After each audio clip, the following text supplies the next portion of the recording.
Do not call me Naomi, call me Mara, for the Almighty has dealt very bitterly with me. I went away full, and the Lord has brought me back empty. Ruth 1:20-21.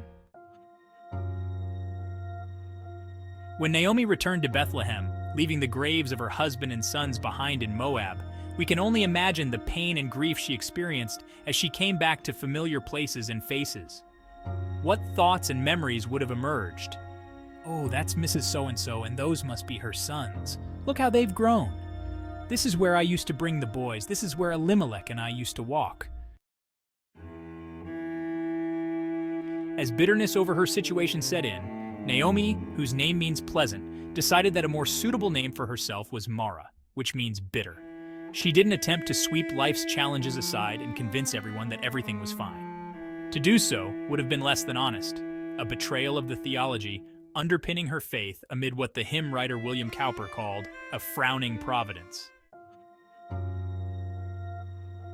The reality of suffering is a problem for the Christian, but it is no less a problem for everyone else. All people must wrestle with the problem of pain. An atheist can't do so satisfactorily, because if there is no God, we simply live in a universe of chance where things just tumble along. But the Christian can ask, indeed we should ask, where is God in the midst of this? Naomi's honest expression of emotion is matched by her theology. She doesn't attribute all that has happened to chance, but she acknowledges God's hand at work. She declares that God is right in the midst of her pain. She calls him Shaddai, Almighty, the providing, protecting God. What does Shaddai mean?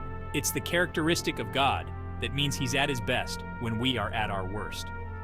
Naomi had gone through famine, loss, bereavement, doubts, and goodbyes, but because she knew God as Shaddai, she could leave the explanation and the responsibility for such bitter trials with him. When Naomi left Bethlehem, there was famine. When she returned, there was harvest. Through the clouds of grief, the light of hope began to break as the stage was set for God to provide abundantly for Naomi and Ruth. When God is at work, even hopelessness may be the doorway to fresh starts and new opportunities. He will one day dispel all darkness. God is your Shaddai. In which part of your life do you need to hear this today? And who around you needs you to share this with them? Alistair Begg.